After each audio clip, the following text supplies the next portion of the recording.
paysans, l'élevage est sans doute ce qu'il y a de plus difficile, de plus exigeant.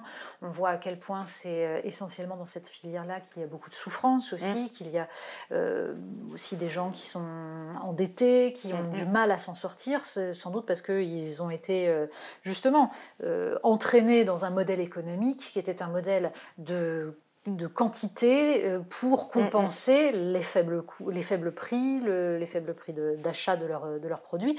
Donc, vous sentez qu'il y a une prise de conscience aussi de la part des paysans, de l'idée qu'ils peuvent se sortir du modèle industriel quantitatif? Et ben, là, de toute façon, ils sont dans un tel état de détresse, les éleveurs, enfin les collègues, parce que je les croise même, enfin voilà, je siège aussi à la section bovine d'Interbev pour la Confédération paysanne, et du coup, voilà, là c'est assez unanime, tous les représentants des éleveurs, de partout, on sent ça, une détresse profonde des éleveurs, c'est-à-dire qu'ils sont au bout du rouleau, quoi, et ils savent que ce modèle les a emmenés dans le mur. Maintenant, ils ne savent plus comment ils vont en sortir, et ils voient bien que il y a quand même un problème qui ne fonctionne pas. Par exemple, là, pendant le confinement, en fait, clairement, ce qui s'est passé, c'est que, bon, tout le monde l'a vu, hein, les restaurants ont fermé.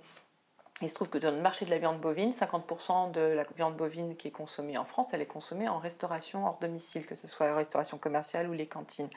Donc tout ça, c'était fermé pendant le confinement. Pour autant, la consommation de viande, elle a continué de progresser et ça s'est bien passé. Donc on a changé de lieu d'achat.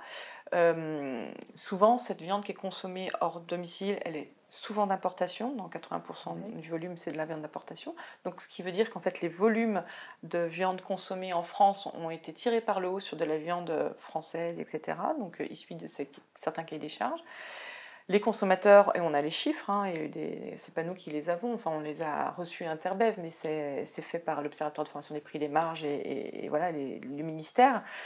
Le prix à la consommation a augmenté et les prix dans les fermes se sont effondrés, mais de façon catastrophique. Et là, il n'y avait aucune explication conjoncturelle, structurelle, enfin, il n'y avait pas d'explication. Donc les éleveurs sont au bout du bout, et nous, pour le bœuf éthique, on reçoit des sollicitations concrètement des éleveurs, peut-être 5 par semaine minimum, des fois c'est plus, d'éleveurs qui me disent « mais moi j'ai envie de travailler avec vous, comment on peut faire, comment on peut trouver des solutions pour mieux abattre et mieux être rémunéré ».